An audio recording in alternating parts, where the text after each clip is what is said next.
Hello and welcome to the Top Custom Hearthstone Cards of the Week, the show where we look at some fan-made cards from the r/custom Hearthstone subreddit. First up is Queen of Pain, 4 mana 3/6 demon for Warlock. Whenever your hero takes damage, shuffle that many Pain into your deck instead. Pain is a spell that deals 1 damage to your hero and draws you a card.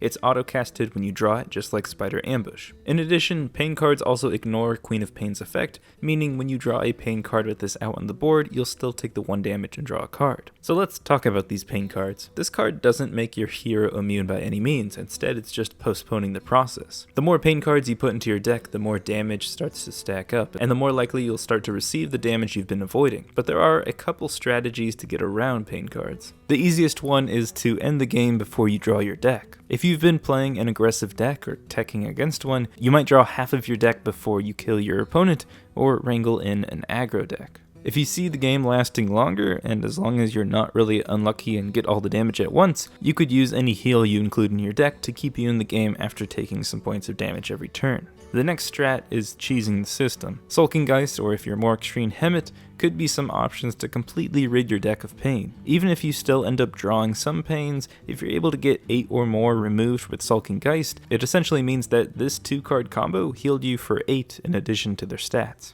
But these Pain cards can be so much more. In Witchwood, Blizzard introduced some if your hero took damage this turn, gain some ability cards. I'm going to call this type of card, or this type of requirement, Ouchie cards for short. Floating Watcher is the OG Ouchie card that presented an interesting mechanic, but not too many of these cards see play. And the reason is it's too inconsistent to meet this requirement, and the rewards just aren't that great. Now the rewards could definitely be bumped up a bit, but if it became easier to accomplish this goal, you could make a deck that revolves around this type of requirement. Honestly, I think these Ouchie cards were printed because Warlock was already a strong class and Blizzard didn't want to make them any better. And definitely more of these self-damaging and Ouchie cards would need to be printed in order for this deck to work, but I think it could be a really unique deck. It's a constant battle with dealing a little bit of damage every turn and countering that with healing and getting value from your other cards. In the game's current state, I think there are just better cards to play. The stats are fine, the effect is unique, but it's not going to really give yourself a great advantage for it to see play. I think it will see play when a deck is made that can take advantage of the Pain aspect.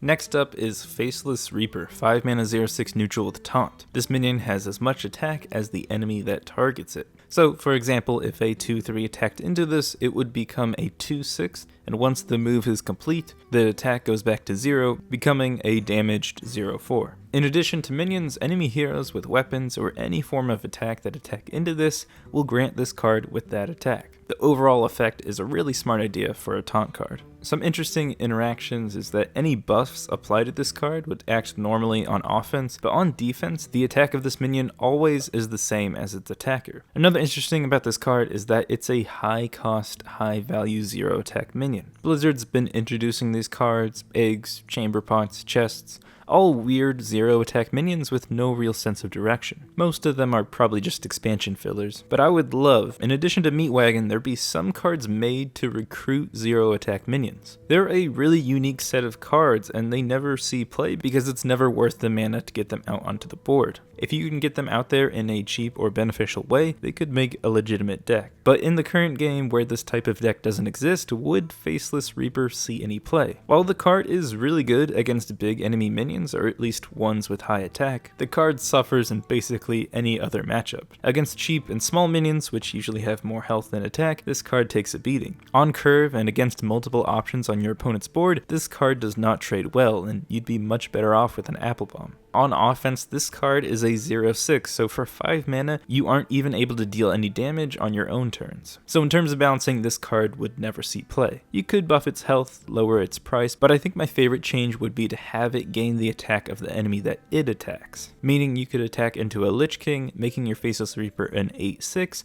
and clearing both minions. Now, this definitely makes the card a lot better, so I'd be fine nerfing the stats and bringing the health down to 5. Maybe it would be a little bit too powerful now, but I think this would make the card a really good late game option. It's still pretty weak on curve versus aggro, but with 10 mana on an empty board, this could seriously contest an opponent's late game minion. I'd love to see more higher value 0 attack minions, and other cards that change its stats depending on what else it interacts with. Up next is Greater Polymorph, 6 mana mage spell that transforms the enemy hero into a sheep. This sheep would heal them for 30, they'd keep any weapon or armor they had, and their hero power would now summon a 1/1 sheep. So I've always wanted to counter hero cards. They're great additions to the game, but some of them are so strong where it's just an automatic addition to that class's deck. In terms of balancing, you have to point out that opponents are going to still get their hero cards battlecry, and their hero power is now just equivalent to paladins. In fact, sheeps are beasts, so it could end up helping hunters in some situations. Still, this is definitely a polarizing card because it's a very specific tech card. This card is only good against the slower decks. The more aggressive Gen or Baku decks that use their hero power in the early game aren't going to be punished too much by a 6-mana spell. This card is to tech against decks that rely on their special hero power to gain a ton of value. In a really slow meta, these value-based hero powers help determine what classes can create control decks. And if Mage is the only tech card that is able to counter other hero powers, then I think it would end up being the dominant control deck. And really, I don't think it's a great idea to give only one class the key to counter hero powers. I love the idea of having sheep heroes, and it's not like I think this card would even see play in the current meta. So instead, I'd love if there was a 10-mana card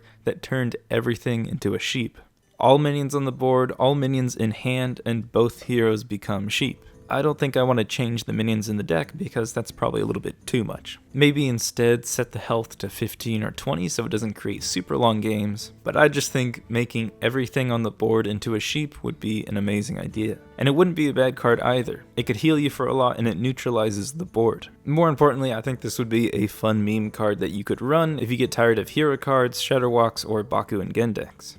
Who knows, maybe this will end up being the legendary mage spell. Next up is Dr. Mutato, 3-mana 1/4 neutral legendary where at the start of your turn, your opponent adapts your minions. I love the concept of this card, making your opponent try to buff your board in the weakest way possible, but this is a balancing nightmare. Adapt is worth anywhere between 0.5 and 1.25 mana, so playing this with a full board automatically makes this card worth between 5.5 and 10.75 mana.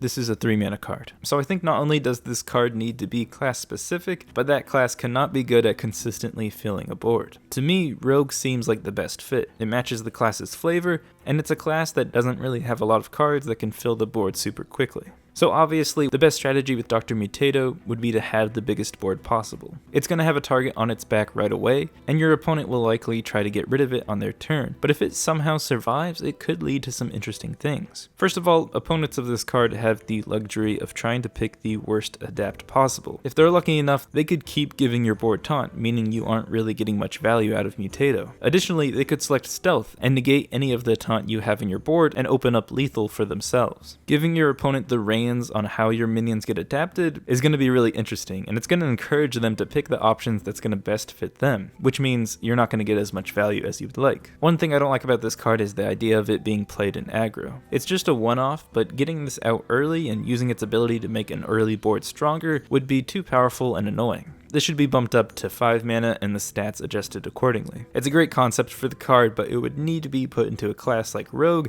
that can't consistently or quickly fill their board. I think having your opponent trying to adapt your board in the least beneficial way possible is really fun. So as long as it wasn't abused by aggro, Dr. Mutato would be a great addition to the game. And last up is Army of the Light, 10-mana paladin spell that fills your board with the first friendly minion that died this game. So paladins usually get off to decent early games. If not a 1 or 2 drop, their hero power helps them out on the board. Looking at Army of Light, if you were to summon some Silverhand recruits, it would fill your board with 1/1s. Not very good. 2/2s would be pretty decent, 14 stats in total, and basically 3/3s and up are a pretty good deal. Now there are the dream situations like the Ancient One, Lich King, Tyrion, but there are some other powerful and cheaper cards that you could more realistically get. Bolvar Fireblood would actually be insane, and a lot of end-of-turn cards like Cobalt or even Benevolent Djinn could be pretty good. So I think to make the best deck with this card, you'd want to sacrifice any early game and instead have a few powerful cards ranging from 3 to 6 mana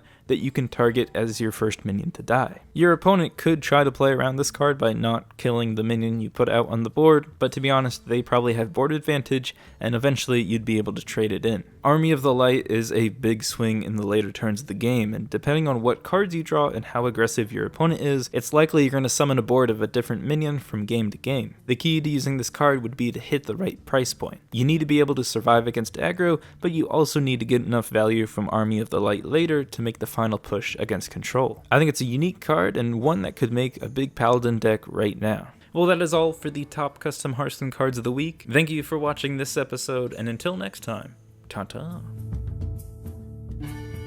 Magnetic minions can fuse with other mechs to combine stats and other keywords. To fuse, you play the magnetic minion to the left of the minion you want to fuse with. So this means there are going to be more mechs in this expansion. The mech population has been pretty low for a while now, so I'm glad they're adding more to the game because